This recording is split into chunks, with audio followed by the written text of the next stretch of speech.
So sinasabi niya sa Psalms 126 verse 5 to 6, sabi niya dito sa English, sabi niya, those who say in tears shall reap in joy. Amen? He who continually goes forth weeping, bearing seed for sowing. Sowing shall doubtless come again with rejoicing, bringing his shades with him. Sabi sa Tagalog, sabi niya, silang mga nagbubukid na nagtatanim na may luha, bayaan mo nang magtanim masaya, natutuwa. Yaong mga nagsisihayong dalay binhit, nagnanangis ay aawit na may galak, dalay aning pagbabalik. Amen. So napakabuti talaga ng ating Diyos na, di ba, sa Pilipinas, pagka yung nandun dumaan yung mga bagyo, minsan nalulungkot tayo dahil wala tayo, minsan kunti lang yung naani natin. Amen. Pero ang sinasabi ng Panginoon, nagagalak pa rin tayo. Amen. So gayon din dito sa pagtatanim natin, na kailangan po natin na masaya tayong magtanim. Amen. At mag-aani tayo ng may saya, may tuwa, may galak. Amen. Pag tayo ay mag-ani. Amen. So, sinasabi niya nga, may awit, may galak, dalay aning pagbabalik. Amen. So, pag tayo nagahayo, di ba, minsan, pag nagahayo tayo sa labas, nag-evangelize tayo, marami tayong nararanasan, di ba, mayroon yung, sorry, sabi nila sa'yo, pagka sabihin mo, i-share mo yung salita ng Panginoon, yun ang itinatanim natin kasi sa mga tao dito. Pag sasabihin mo, sorry, sabi nila, okay, sabi mo lang, share lang na namin yung pagmamahal ng Panginoon. Sorry, nagsimba na kami. Ganun lang sasabihin. O minsan, tinatalikuran tayo. Di ba? Pero nandun pa rin yung saya, tuwa, galak sa ating mga puso na nagsishare ng salita ng Panginoon. Hindi tayo nadi-discourage sa mga tao na ganun ang pinapakita sa atin. Amen? Amen. So, sa pagbabalik natin dito sa church, masaya pa rin tayo, di ba? Na naghahayo o nag-evangelize. Amen. May sinasabi niya dito, indicates that sowing can be hard, but reaping is joy. Amen. Sa pagtatanim, mahirap talaga pag tayo ay nagtatanim. Amen. Pero pagka nag-ani na tayo, masaya. Mayroon lang isang kaluluwa na tumanggap sa Panginoon. Masayang-masaya na tayo. Amen. How much more ang Panginoon? Amen. Masayang-masaya ang Panginoon pag mayroong isang kaluluwa na tumanggap sa Kanya. Amen. So, dala-dala natin yung yung tuwa, amen, sa ating buhay, amen. So, talaga ang Panginoon, marami tayong na-encounter sa ating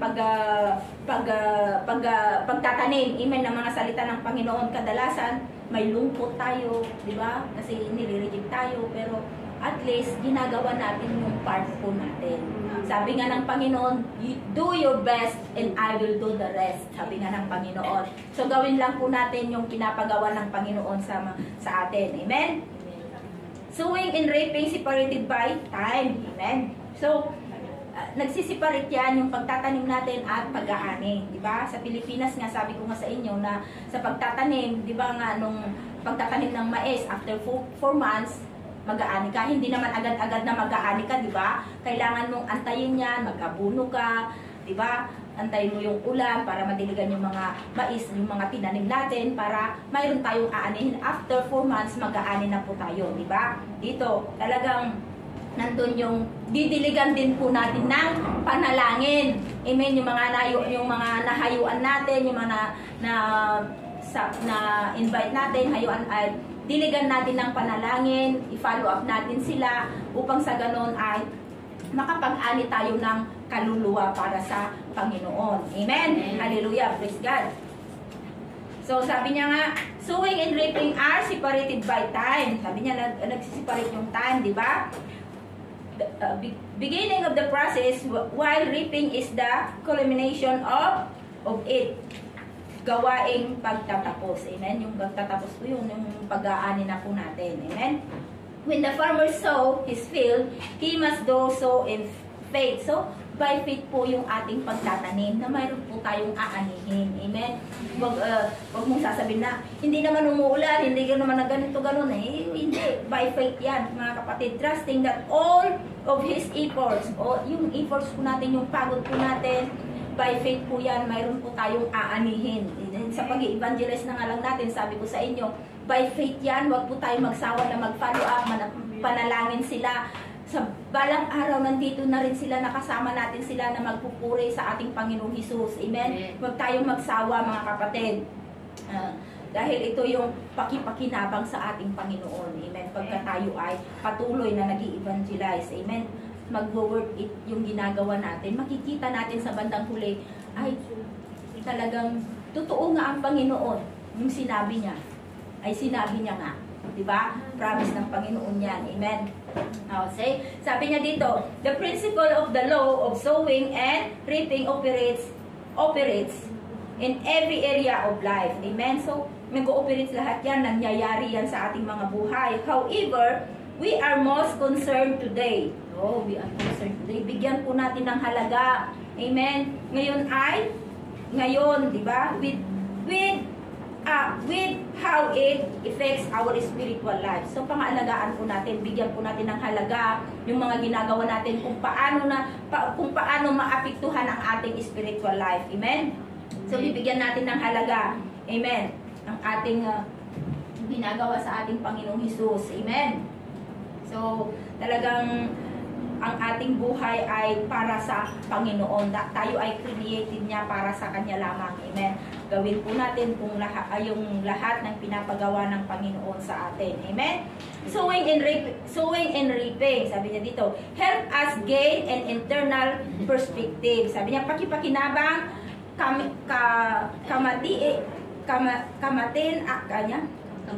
kamtin ang walang hanggang na pananaw o kahulugan. Amen? So, kamtin natin ang walang kahulugan. Amen? The law of sowing and reaping is first and foremost a spiritual law given by God. So, ito po yung spiritual law pa ng Panginoon. Ito yung gusto ng Panginoon na mangyari sa ating mga buhay. Magtanim at magtanim po tayo para mayroon po tayong aanihin. Paano tayo aani kung hindi naman tayo nagtatanim? Paano tayo dadami dito sa loob ng church kung hindi naman tayo nag-i-evangelize, kung hindi naman tayo naghahayo?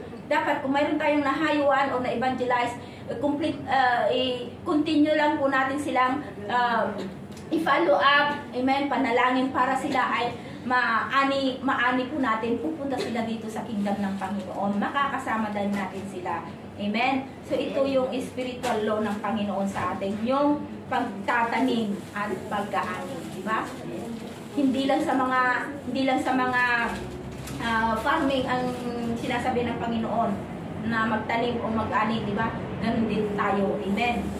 These spiritual law are applicable. Amen? Naangkop on either a positive. Diba? Yung positive dito is yung our spiritual life.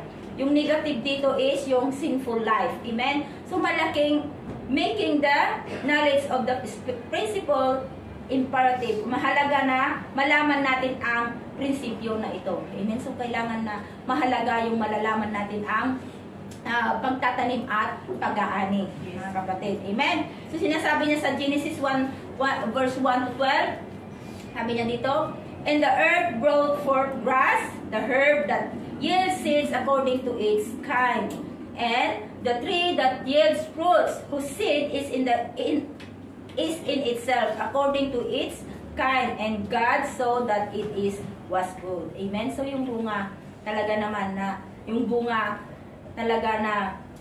bunga is, yung kumbaga yung mangga, namumunga yan ng marami ng mangga, di ba? Hindi pwedeng yung mangga ay mamunga ng papaya. Amen? So, kailangan na yung mangga dapat, mangga ang ibinubunga. Dami. Dalawa, isang puno lang yan, pero ang dami niyang bunga. Amen? Talagang yung bunga niya pa, yung sanga, minsan na nababali na dahil sa punong-puno ng bunga. Ang daming bunga. Amen? So, ganun din po tayo dapat na mamunga tayo ng marami. Amen?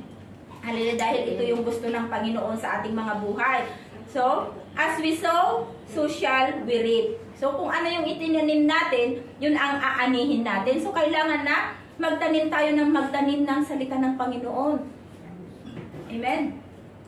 Sorry.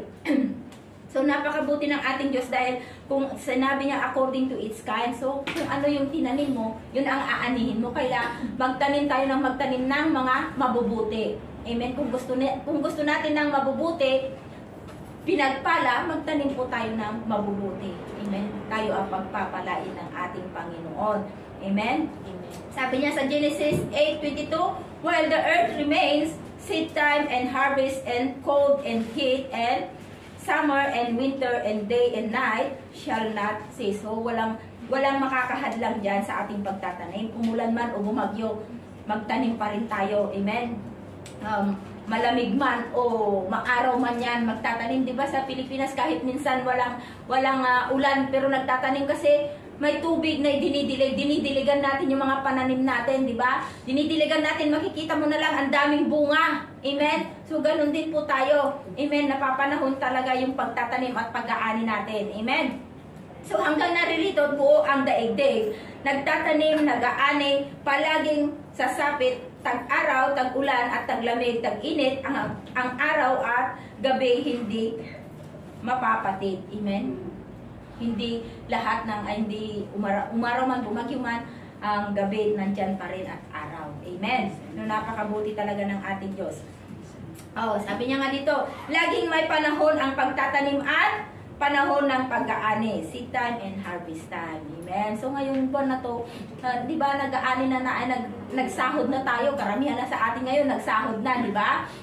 Kaya yung iba nandun, nagtanim na sila sa labas. Amen? Tinanim na sa Pilipinas yung mga sinahod na nila. Amen? Pero tayo, magtatanim muna tayo sa Panginoon ng ating mga sinahod. Amen? Hallelujah! Praise God! Sabi niya nga, tells us that there will always be a time for sowing in seed and time of harvest. Laging panahon na ulit ko na. Sorry. Sabi niya dito, it is never too late to start sowing seed. Oh, hindi pa tayo huli, hindi pa tayo late sa ating pagtatanim ng mga buto. Kundi buto ito, yung seed na ito is yung salita ng Panginoon. Hindi pa huli yung ating pagtatanim ng salita ng Panginoon sa labas, sa kapwa natin na hindi pa nakakilala sa ating Panginoon. Amen. However, we may have to reap what we have sown in the past before we can reap a new harvest. Amen. Marami na tayong tinanim pero hindi pa natin sila naani, pero patuloy pa rin tayong magtanim ng salita ng Panginoon. Sa tamang panahon, aanihin po natin yung mga natamnan po natin. Amen. So sabi niya nga sa Proverbs 11:24, there is one man who scatters yet increase more, and there is one who withholds more than is right, but it leads to poverty. So kailangan po natin na magtanim po tayo, hindi po natin hahawakan yung hindi po lang natin sarilinin yung mga salita ng Panginoon na ating mga natutunan. Amen. Dapat na i-share po natin yung mga salita ng Panginoon na ating mga natutunan. Sabi niya nga, ang taong mapagbigay ay lalong yumayaman, ngunit naghihirap ang tikom na ang mga kamay. Amen. So, yung pagkatikom yung kamay mo, yung kapatid, ay lalo kang naghihirap. Pero pagkabukas ang iyong kamay, lalo kang yumayaman, mapagbigay. Tingnan niyo ang Panginoon na siya palaging nasa taas at siya ay bukas kamay na nagbibigay sa lahat ng mga humihingi sa Kanya, lahat ng mga tapat sa Kanya, bukas yung kamay niya na magbigay. Amen? So tingnan niyo, napakayaman ng ating Panginoong Hesus. Amen? So, ganun din po tayo. Dapat bukas ang ating mga kamay na magbigay. Amen? Hallelujah. Praise God. Sabi niya nga sa Galatians 6, verse 7 to 10, sinasabi niya dito, sa verse 6, sabi niya, huwag ninyong linlangin ang inyong sarili. Sabi niya, ang Diyos ay di mandadaya ni numan. Kung ano ang inasik ng tao, yun din ang kanyang aanihin. Sa 8, ang naghahasik sa mga bagay ukol sa laman, hilig nasa ay hindi. Hilig or nasa, di ba? Yung nagtatanim ka lang ng sarili mo o sa hilig mo, ay aani ng kamatayan. Ang nagsisikap sa mga bagay ukol sa espiritu ay aani ng buhay na walang hanggang. Amen? So, tignan nyo, napakabuti na talaga ng ating Panginoon, di ba? Pagka tayo ay nagsusumikap sa mga bagay ukol sa espiritu. Amen. Tayo ay aani ng buhay na walang hanggan. Amen. So sa verse 9, kaya't huwag tayong magsawa sa paggawa ng mabuti. Amen. See, tingnan nyo, huwag tayong magsawa ng gumawa ng mga mabubuti, mga kapatid. Amen. Pagdating ng takdang panahon, tayo ay mag-aani kung hindi tayo magsasawa. O, tingnan nyo, kung nagtanim ka ng mabuti, nagsawa ka na, di paano ka aani? Amen? So, kailangan po na huwag tayong magsawa para anihin po natin yung mga mabubuting itinanim po natin. Amen? Sa verse 10, samantalahin natin ang lahat ng pagkakataon. Samantalahin natin yung lahat ng pagkakataon. Amen? Na magtanim. Amen? Para tayo ay aani. Amen? Kung sinasamantala mo naman yung panahon mo na maglakwat ka dyan, mag-shopping dyan, di ba? Aanihin mo doon. Diba? Nagkagastos ka pa pag nag-shopping ka dyan. Amen? Kahit sabihin mo, 10 lang, saman, pero mamaya hindi mo na malayan na ubos yung 100 mo. Amen? Pero pag nandito ka sa loob, nakikinig ka ng salita ng Panginoon at nag-share ka mamaya sa labas, naghayo ka, wala kang, hindi ka nasakman dyan. Amen? So, kailangan na gumawa tayo ng mabuti. Amen? Samantalahin na po natin na habang tayo ay nandito sa lupa, samantalahin na natin ng magtanim ng salita ng Panginoon.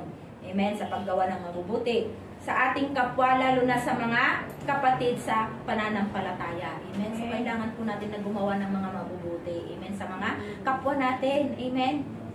Kahit sa mga hindi pa nakakilala sa Panginoon, magtanim ng mga mabubuti sa kanila. Ibalang araw, aanihin natin sila. Huwag tayong magsawa na mag-invite, magpaluhap, manalangin. Diba? Sabi niya nga sa ating battle cry natin, tayo ay tinawag kay Kristo Jesus na manalangin. Amen? Magtiyagang manalangin. Amen?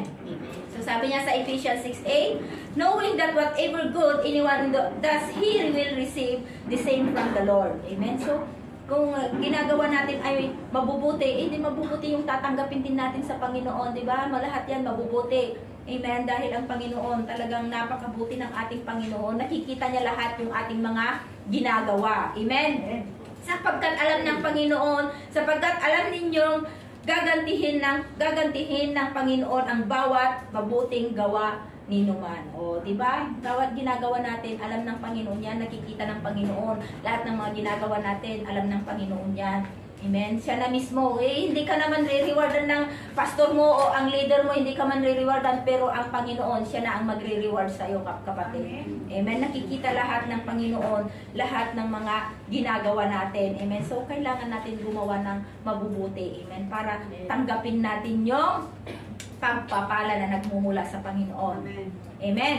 So, life is filled with choices. Ang dami tayong choices kasi sa buhay. Amen? Choices that affect us on an everyday basis in everything we do.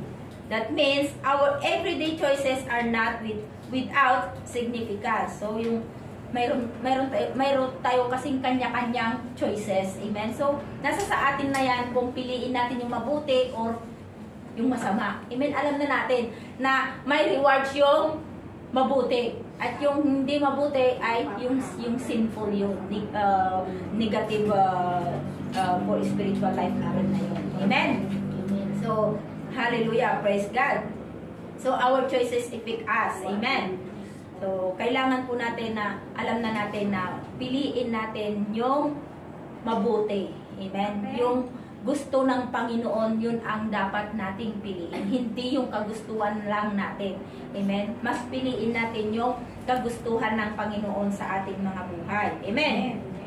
Sabi niya nga sa Ephesians 5:15-18, sabi niya dito, kaya't ingatan ninyo kung paano kayo namumuhay. So, iingatan po natin yung ating buhay. Amen? Iingatan po natin kung paano tayo mamuhay. Mamuhay kayong tulad ng matalino. Amen. Dapat mamuhay tayo ng matalino. Amen. Hindi yung sinful na buhay ang gagawin po natin. Dapat matalino po tayo sa ating mga pamumuhay. Alam na natin yung ginagawa natin na para sa Panginoon. Amen. At di tulad ng mga mangmang. Di ba yung mga mangmang, hindi nila alam kung ano yung ang mga mangmang na sinasabi dito is yung mga, kung ano yung makamundong gawa ang ginagawa nila. Yan yung mga sinasabi ng Panginoon na mangmang. Amen. Inuuna nila yung makamundong gawa. Yan yung mga mangmang na sinasabi ng Panginoon. Amen. Yung mga naglalasing dyan, yung naninigarilyo, nagiinuman, nagbibidyo-ukiyan dyan. Ang gagaling na nilang kumanta. Sayang yung mga talento nila. Amen. Na hindi nila gamitin para sa ating Panginoong Hesus. Kung yung mga talento nilang yon ay ginamit nila sa pagpuri sa Panginoon, di mas lalong natutuwa ang Panginoon sa kanila. Di po ba? Amen? Hallelujah. Praise God. Bakit ako napunta doon? Amen. So, sa verse 16, sapagkat masama ang takbo ng daigdig. Di ba? Nakikita natin, masama daw yung takbo ng daigdig. Di ba? Yung daigdig talagang malakas manghila yan. Pero, pag sinunod mo, alam mo yung mabuti, hindi ka mahihila ng mundo. Hindi ka mahihila ng daigdig. Kung ano yung mga gawain ng daigdig.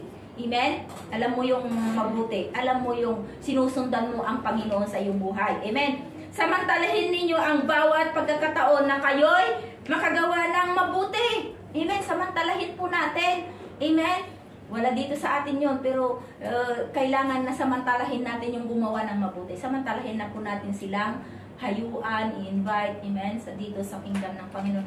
Samantalahin na natin i-share yung pagmamahal ng Panginoon sa kanila. Samantalahin i-share yung dakilang yung kabutihan ng Panginoon sa kanila. Amen. Huwag kayong mga hangal. Huwag kayong mga hangal, sabi ng Panginoon. Amen. Unawain ninyo kung ano ang kalooban ng Panginoon. So, unawain po natin kung ano yung kalooban ng Panginoon sa buhay natin, mga kapatid. Amen. Huwag kayong Huwag kayong maglalasing sapagkat nakakasira yan ng maayos na pamumuhay. Amen. Nakakasira daw yan ng maayos na pamumuhay. Sa halip ay sikapin ninyo mapuspos kayo ng Espiritu Santo. Amen. Sikapin po natin na malasing sa Espiritu Santo, hindi lasing sa alak. Amen. Diba?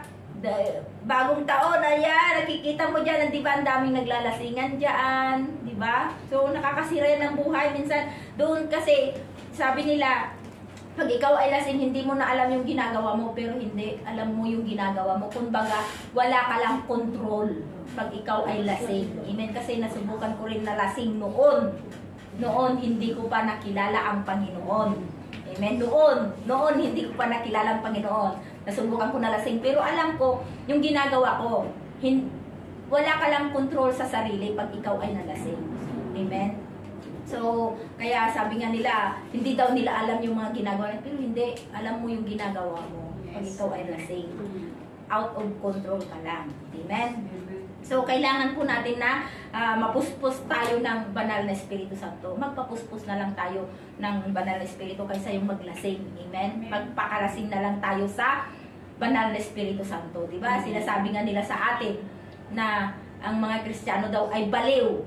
Amen? Magsasalita sila ng mga hindi na iintindihan ng mga salita. Pero nasa Bible naman yun eh. Diba? Magsalita kayo ng iba-ibang language. Sabi niya nga doon ng Panginoon, diba? Pero yung mga hindi pa nakakakilala sa Panginoon kasi, hindi pa born again, yun ang sinasabi nila, mga baliw daw ang mga born again. Amen? Na tumatalon daw dyan, tapos natutumba na lang daw sila, nagtatawanan daw sila, kagagawan yun ng banal na Espiritu Santo, mga kapatid. Amen? Hayaan po natin na tayo ay mapuspos ng banal na Espiritu Santo.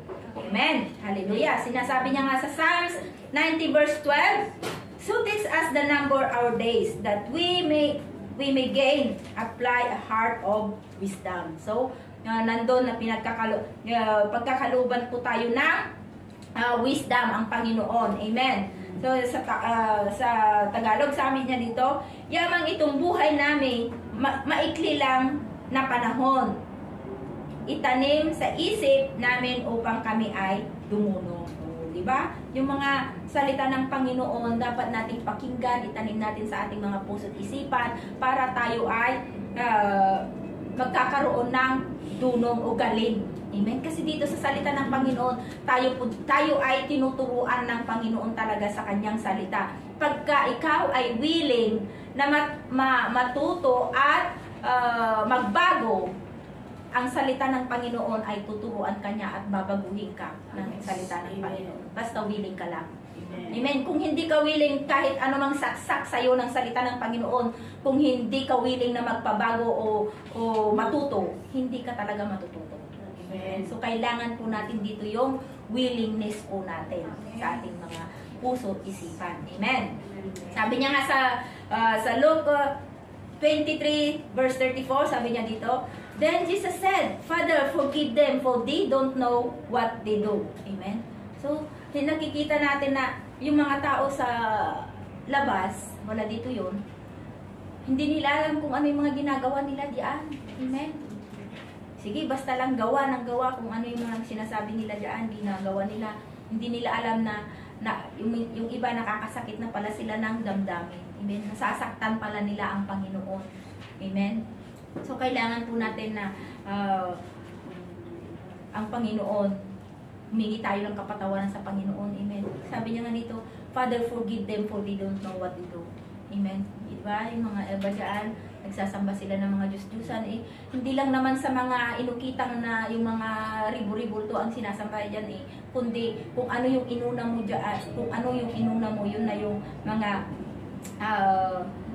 yan yung ginagawa natin na hindi ka kalugod-lugod sa ating Panginoon. Kung mayroon kang sinasamba na isa, yung gustong-gusto mo, amen, hindi natin alam yan. So, kailangan po natin na magpatawad. Father, forgive them. Dahil hindi nila alam ang kanilang ginagawa. Sabi niya nga. Amen. Hallelujah. So, sabi niya dito sa Ephesians 4:29, let no corrupt communication proceed out of your mouth, but what is good, o yung helpful, for necessary edification, for building others up. So, kailangan po natin lahat ng lumalabas sa ating mga bibig ay nakakatulong sa iba o nakaka-encourage sa iba. Amen? Dapat lang natin na yan ang dapat lumabas sa ating mga bibig. Amen? Na-encourage po natin ang bawat isa. Amen? Yung natulungan po natin ang bawat isa. Amen? Sa ating mga pananalangin. Amen? That it may be impact grace to the hearers. Amen? Yung benefit, yan po yung benepisyo ng mga nakikinig. Amen? Pag kayong mga lumalabas sa ating mga bibig ay mga nakakatulong sa kanila, di ba? Minsan nakikita mo lang yung tao na nandun lang sa gilid, nakatunganga. Pag nilapitan mo yan, sasabihin niya kung ano yung nasa kanyang puso, di ba? Pagka nilapitan mo. So, kailangan po natin na yung lumabas sa ating mga bibig ay nakakatulong sa kanya. Amen? Mayroong nakaka-encourage para sa kanya. Okay? Amen? Huwag kayong gumamit ng mga masasamang pananalita. Huwag po tayong gumamit ng mga masasamang pananalita. Wala naman dito yun, di ba? Sikapin lagi na ang pangungusap ninyo yaong makakabuti at angkop sa pagkakataon upang pakinggan ng pakinggan ng makakarinig. Amen? So, kailangan na yung mga lumalabas sa ating mga bibig ay dapat yung pinapakinggan ka ba nila, hindi kung ano-ano yung mga sinasabi mo, hindi ka ni pinapakinggan kung ano yung mga sinasabi mo. Dapat yung nakaka-encourage lang yung sabihin natin para ikaw ay pakinggan. Amen? Yung pag ganun mo lang yung kamay mo, pagtapik mo lang sa kanila is, kumbaga naramdaman na nila yung pagyakap mo sa kanila. Amen? Hallelujah. Praise God. So, people hurts others are really hurting themselves more and vice versa, for we reap what we sow. Amen? So, kung nakasakit ka ng tao, nasasaktan ka rin. Amen? Masasaktan ka rin. Amen? Hallelujah. So, kailangan po natin na ingatan po natin yung lalabas sa ating mga bibig. Amen? Our action or reaction to given situations determines our seeds. Amen? So, sa action pa lang natin, sa pananalita natin, sa mga situations natin, dito nakikita yung mga bunga o buto, yung seed na sinasabi dito. Amen? Kailangan yung mga reaction po natin. Amen? Kunti lang, naggaganon ka na, di ba? Minsan, kung ano na yung lumalabas sa mga bibig natin. Amen? So, dyan na-determine yung mga salita ng Panginoon kung talagang ipinapasamuhay mo yung salita ng Panginoon. Kung pinapasamuhay mo yung 9 fruits of the Holy Spirit. Amen? Dyan kasi makikita. Amen?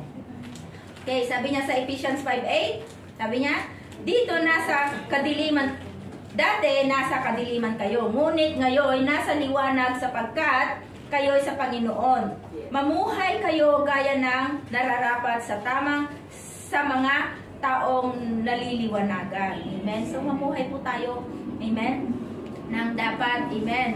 Dati nasa kadiliman tayo na, yun nga, nasabi ko sa inyo kanina na dati ako'y lasinggera, amen, yung mga hindi pa nakakakilala, lasinggera ako, sigarilyo, hit-hit ng hit-hit. Alam nyo yan, ang sigarilyo ko na dati, Philip Morris. Amen? Alam nyo, siguro wala na ngayon yung Philip Morris, di ba?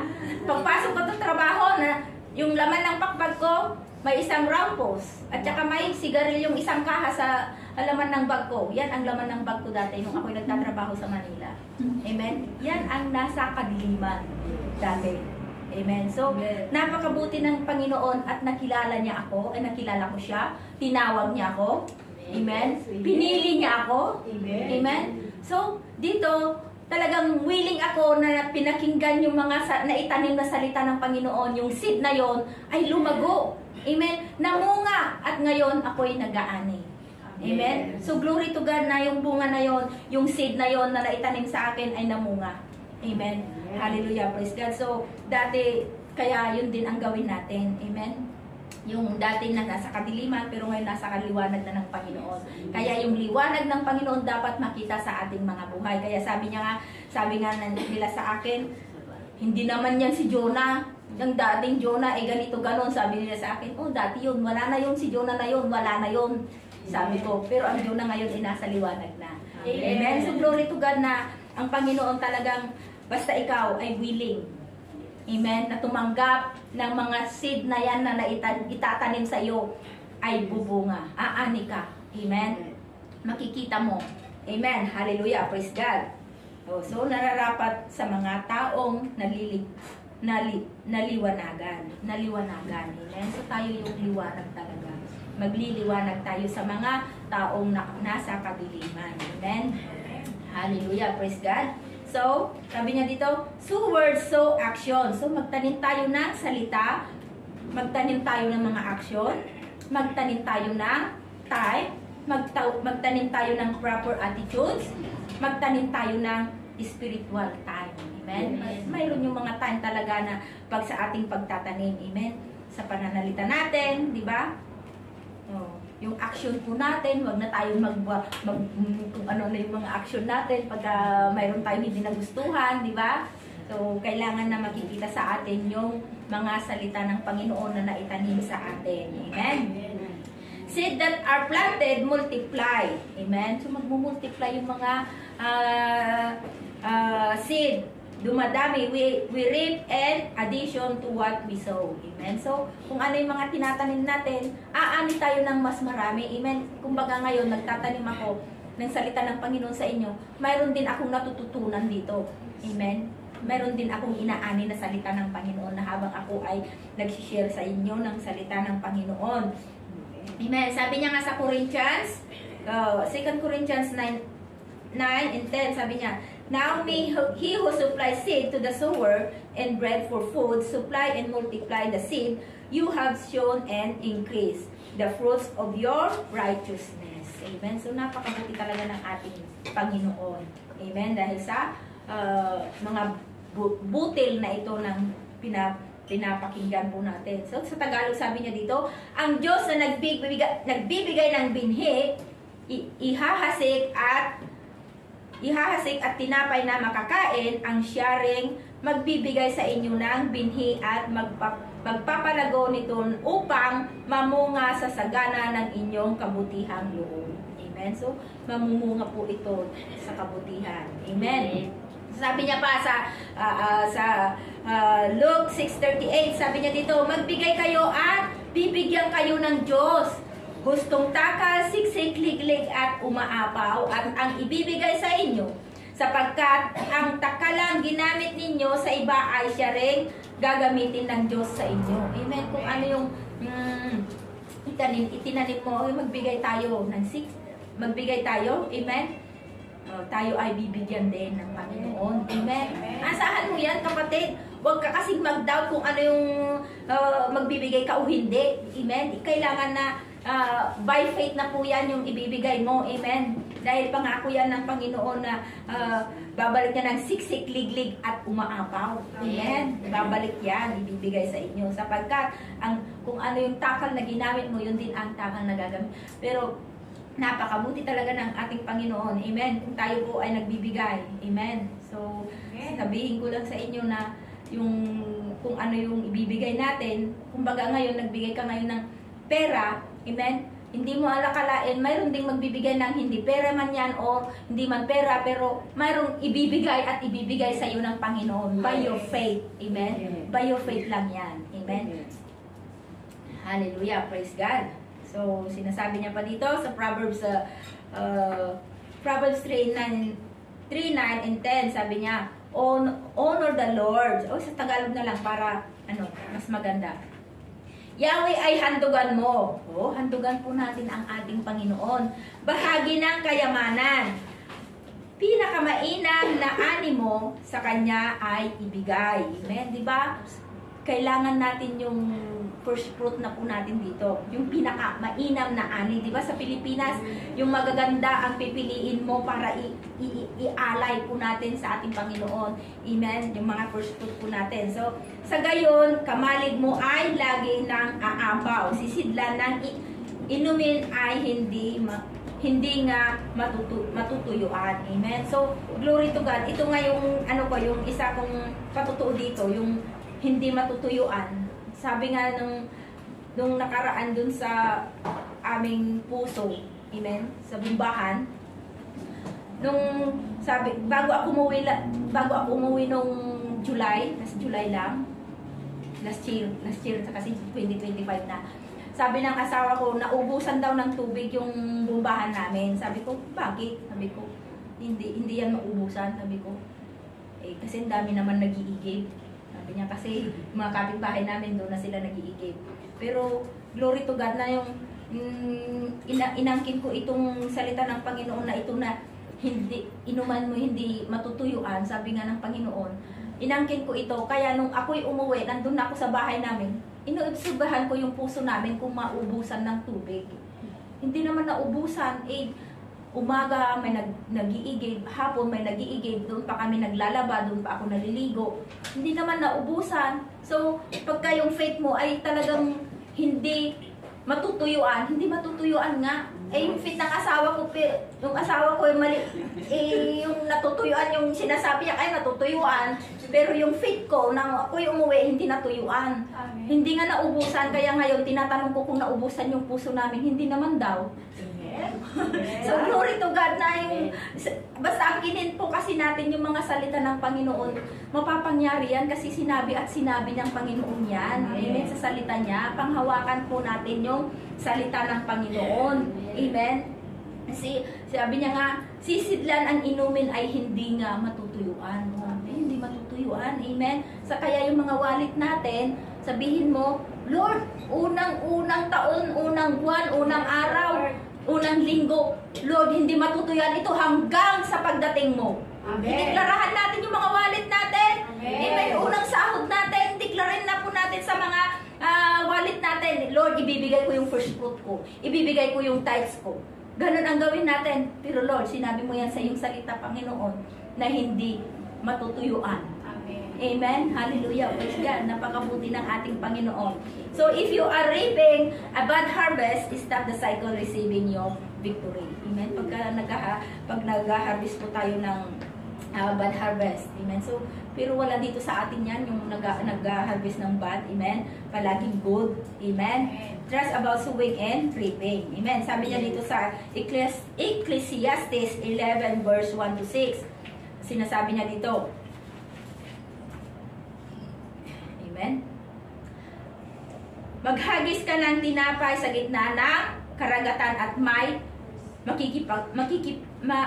mapapakinabang ka pagdating ng araw. Amen. Hatiin sa 7 sa 8 ang kalakal mo pagkat di mo matitiyak kung ano ang kasamaang mangyayari sa mundo. Sa verse 3, kapag ang ulap ay maitim na di makaya ng hangin, magiging ulan. Amen. Itong bumubuhos sa daigdig, kung saan ang hangin nagiging ulan at kung saan nakahapay ang punong kahoy ay doon bumubuwal, di ba? Napakabuti ng ating Panginoon. Ang naghihintay sa pagtitigil ng hangin ay di kailan may makapaghasik ng kanyang binhi. At ang nag-aalala sa patak ng ulan ay di makapag-ani. Sa verse 5, sabi niya dito, kung hindi mo maaring malaman kung paano ang hininga ay pumapasok sa katawan ng isang sanggol na nasa sinapupunan ng kanyang ina, lalong hindi maaabot ng isip mo kung paano ginagawa ng Diyos ang lahat ng bagay. Number 6, sa umaga, inihahasik mo ang iyong binhi. Hindi ka tumitigil sa paggawa hanggang gabi, pagkat di mo tiyak kung alin ang magbibigay sa inyo ng tagumpay. O kaya'y umaasa kang lahat ay iyong pakikinabangan. Amen? So, lahat po yan. Amen? Kung tayo pa, kung sabi niya nga, naghahagis, di ba pagka naghagis tayo mga tinapay dyan sa dagat, di ba kinakain ng, mayroong nakikinabang, yung mga isda, di ba? Ganon din, amen, nakikinabang yung mga isda. So, yung hatiin mo sa 7, sabi niya nga dito, yung sa mga, hatiin sa 7 sa 8 ang kalakal mo, pagkat di mo matitiyak kung ano ang makasamaang mangyayari sa mundo. Amen? Hindi natin alam kung ano yung mangyayari dito sa mundo kasi. Amen? So, kailangan po natin na magiging alerto po tayo. Amen? Sa paghahasik ng mga salita ng Panginoon. Wag po nating antayin na huminto yung ulan or huminto yung araw bago tayo mag-evangelize. Ang init-init. Ayaw kong mag-evangelize. Ang lamig-lamig. Ayaw kong lumabas. Diba? Ang lamig-lamig. Ayaw kong gumising na makipag-prayer meeting. Gusto kong magpupot. Magbaluktot. Amen? So, kailangan po natin na gumising para tayo ay makipag-prayer meeting. Amen? Hallelujah. Praise God. Huwag po natin mahalin yung lamig dun sa higaan po natin. Amen? Kailangan po natin na bumangon. Amen? Huwag po tayong sumang-ayon sa lamig. Amen? Huwag tayong sumang-ayon sa init ng araw. Amen? Kahit mainit, umaaraw man yan, punta tayo mag-evangelize. Umuulan man, bumagyo man yan. Mag-evangelize po tayo, magtanim tayo ng salita ng Panginoon. Amen? Hallelujah. Praise God. Para sa ganun, mayroon po tayong aanihin. Amen? Hindi natin kasi alam kung kailan darating ang Panginoon nandito tayo ngayon, magkamamaya, hindi natin alam kung nasaan na tayo. Amen? Baka mamaya darating na ang Panginoon. Amen? Hindi natin alam. Basta ang Panginoon, darating na lang kung kailan niya gusto. Amen? Basta palagi tayong handa. Amen. Hallelujah. So, sinasabi niya nga dito, God will test us by asking us to sow in the most unlikely places. Lugar na parang walang mangyayari. Amen. So, dito parang walang lugar, walang mangyayari. Pero alam natin na mayroong mangyayari sa lahat ng ating mga ginagawa. Amen. May mangyayari at may mangyayari. So, sabi niya pa, we can sow enough, give a servings to 7 and also to 8. Give over and above expectation. So, magbigay po tayo dun sa mas mataas pa. Amen? Kagaya sa akin, alam nyo, ang sahod ko lang is nasa minimum ako. Pero, yung sahod ko, ay yung tithes ko, mas mataas pa dun sa sahod ko. Sa tinatithesan ko dun sa sahod. Amen? So, glory to God na kahit mas mataas yung binibigay ko na tithes, pero hindi ako kinukulang. Amen. Nandun pa rin na talagang God provide everything. Amen. Hindi ako nangihinayang sa binibigay ko. Sabi ko, yung hinihiling nga lang ng Panginoon is 10%, pero mas mataas pa doon sa binibigay ko na sa tithes ko. Amen. So, glory to God na we give over and above expectation. So, yes. Amen. Mas mataas pa yung bibigay po natin. Since the future is uncertain, we should hard or mag-iimbak po tayo wag po tayo mag-imbak sa pansarili po natin. Amen. Mag-imbak po tayo sa Panginoon. Amen. Yes. Kasi kahit umuulan o bumabagyo yan, pwede tayong mag-withdraw sa Panginoon. Kagaya ng mga langgam, di ba? Nag-iipon na, pag umaaraw, nag-iipon-ipon sila ng mga pagkain nila, di ba? Makikita mo yung langgam, sunod-sunuran sila na may dala-dala, di ba? Makikita yung mga langgam. Maliliit sila pero nag-iipon sila ng mga pagkain nila. Amen. Pero pagka umulan na, di mayroon silang pagkain. Amen. So, ganun din po tayo, mag-imbak po tayo sa Panginoon. Amen. Na, di ba, sabi nga ni Pastora, mayroon tayong ipapakitang resibo, Lord. Andito yung mga resibo, pwede akong mag-withdraw. Ganun ang gawin po natin. Amen? Talagang ang Panginoon, tinuturuan tayo. Amen? Abot tayo dito ng 1 o'clock. Amen? Okay lang ba kayo? Okay lang po. Madali na lang. Malapit na. Amen? Hallelujah. Praise God. So sabi niya nga sa Luke 12, verse 21. Amen. Maging mayaman sa paningin ng Lord. Amen. Magiging mayaman po tayo sa paningin ng Panginoon. So sabi niya nga, Solomon says, give a portion to 7 and also to 8.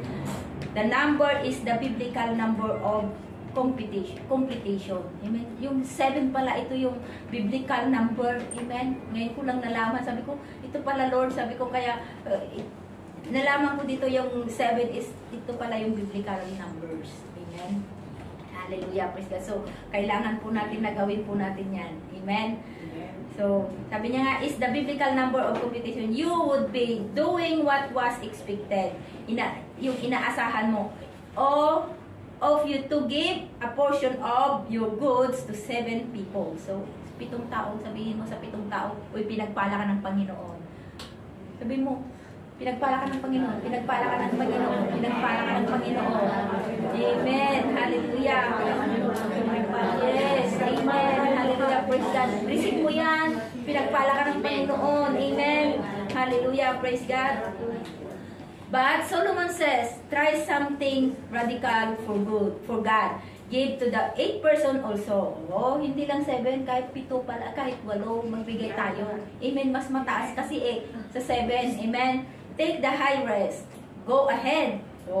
Mga gahas ka ng mas mataas pa. Okay? Kumbaga, magplano pa tayo. Amen. Yung expectation natin is mas mataas pa sa ating mga buhay. Amen. Mag-expect tayo sa ating mga anak ng mas mataas pa. Amen.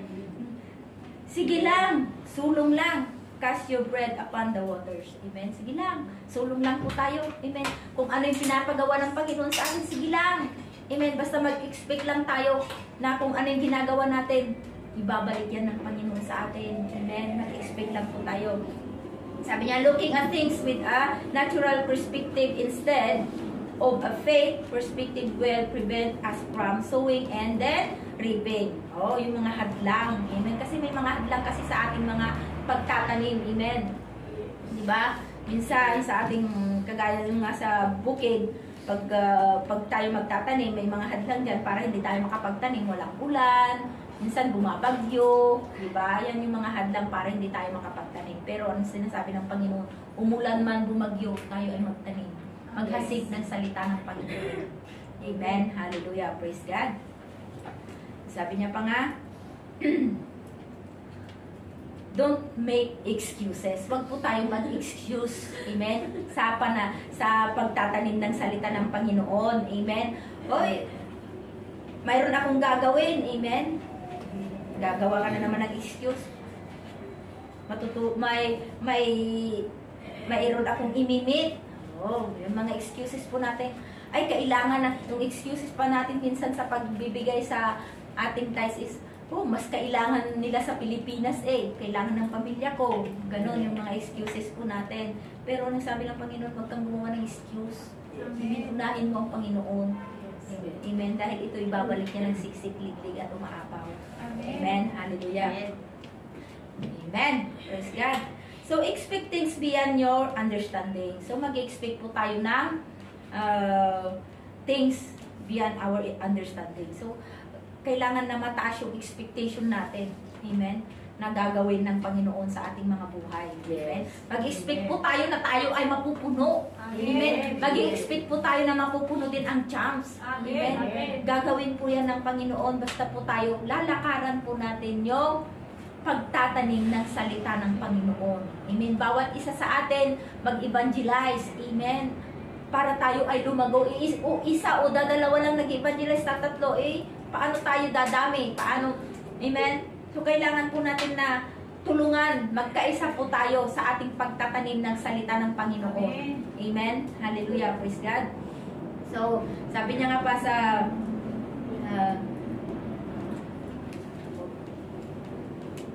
sabi niya, sa 2 Corinthians 9:6, but this I say, which he which sow sparingly shall reap sparingly, and he which sows bountifully shall reap also bountifully. Tandaan ninyo ito. Sabi niya, Panginoon, ang naghahasik na marami ay mag-aani din ng marami. Ang magtatanim ng kokonti ay mag-aani din ng kokonti. Amen? So, kailangan, kung isa lang yung tinanim mo, edi isa lang yung aanihin mo. Amen? Isang butil lang. Dibaga, yung isang butil, marami yan. Na pag yan ay namunga, amen, pag nanamunga, kagaya ng palay, amen, isang butil lang yung tinanim mo, pero pagka namunga yung palay, nagsanga-sanga na, ang dami, di ba? So, sabi niya nga, by doing or not doing, amen, so kailangan po natin na gawin po natin yung pagtatanim. Nasa sa atin kasi yung choices, amen. So, if we keep on observing circumstances instead of trusting God, we shall be guilty of sowing unbelief. Amen? So, pagka po tayo ay nag-o-observe lang or tinitignan lang po natin yung mga circumstances po natin, so, kailangan po natin na mag-trust lang po tayo sa Panginoon. Walang mangyayari kasi pagka tumitingin na lang tayo sa mga circumstances po natin. Amen? Kailangan na, sabi niya nga, instead trusting God, we need to trust God. Amen? We shall be guilty sa ating mga sowing unbelief. Amen? Hindi natin pinapaniwalaan yung mga tinatanim natin, unbelief yan. Amen? We must understand that God is responsible for the harvest. Amen? So, ang Panginoon, responsible yan ng Panginoon. We can make the harvest happen. It is God's responsibility. Amen? Responsibility yan ng Panginoon. Amen? Hindi na natin responsibility yan. Ang Panginoon na ang may responsibility. Amen? So, kailangan po natin na mag-trust lang po tayo sa Panginoon. Kasi, amen, huwag kang mag-trust sa sarili mo kasi, amen, mag-trust ka sa Panginoon. Yeah. Amen? Amen. Oh, hallelujah. Praise God. So, sabi niya nga, sa 2 Corinthians 9:10, sabi na, now may He supply seed to the sower and bread for food, supply and multiply the seeds you have sown and increase the fruits of your righteousness. Sa Tagalog, ang Diyos na nagbibigay ng binhing ihahasik at tinapay na makakain, ang siya ring magbibigay sa inyo ng binhi at magpapalago nito upang mamunga ng sagana ang iyong kabutihang loob. Inulit po ito sa atin. Amen? So, maghasik lang po tayo ng maghasik ng salita ng Panginoon. Amen? Dahil yan ay isusupply din ng Panginoon lahat ng ating mga pangangailangan. Amen? So, sa conclusion na po tayo. Amen? Bilis. Mayroon po ba kayo naiintindihan? Amen. Amen. Hallelujah. Praise God. Sowing and reaping is one of the simplest yet most ignored concept of life. Amen. Minsan ito kasi yung ini-ignore ng mga tao. Amen. Yung pagtatanim, lalong-lalo na sa ating pagtatites. Ini-ignore ng iba yung pagtatites. Amen. So, wala dito yon. Amen. Kailangan po natin anything we put our time, energy, money, or focus on is an act of sowing. So, lahat po ng ginagawa po natin ay act po yan, action ng pagtatanim. Amen. Amen. Reaping is the result or consequences of what we've sown. The consequences result of our reaping depends on the amount of effort and time we put into the sowing. Dami ng ginugugol na oras. Ang dami na natin ginugugol pa na oras dyan. Amen? So, Sabi niya nga, the Bible gives very clear teaching on this reality that can influence our internal reward. So, spiritually, time. Okay? Yung time po natin, yung pagsisilbi natin sa Panginoon, sa Kanyang kingdom. So, kailangan po natin yung pagsiserve po natin sa Panginoon, sa Kanyang kingdom. Amen? So, napakabuti talaga ng ating Panginoon. Amen? Na hindi niya tayo hinahayaan na hindi magtanim. Kailangan po kasi natin ng magtanim ng magtanim. Amen? Amen. Hallelujah. So, ituloy-tuloy po na hanggang sa giving. Amen? So, napakabuti ng ating Panginoon. Yung first fruit po natin. Amen? Ito yung napag-usapan na natin yung pagtatanim. Sa Proverbs 3, 9 and 10, sabi niya nga, honor the Lord with your possessions and with the first fruits of all your increase. So your barns will be filled with plenty and your vats will overflow with new wine. Amen? So honor the Lord. So ngayon ay unang buwan ng taon. Amen? Yung unang Sunday, amen? So, mayroon po tayong first fruit, mga kapatid. Amen? Ito yung hindi napipilitan mula ngayong January hanggang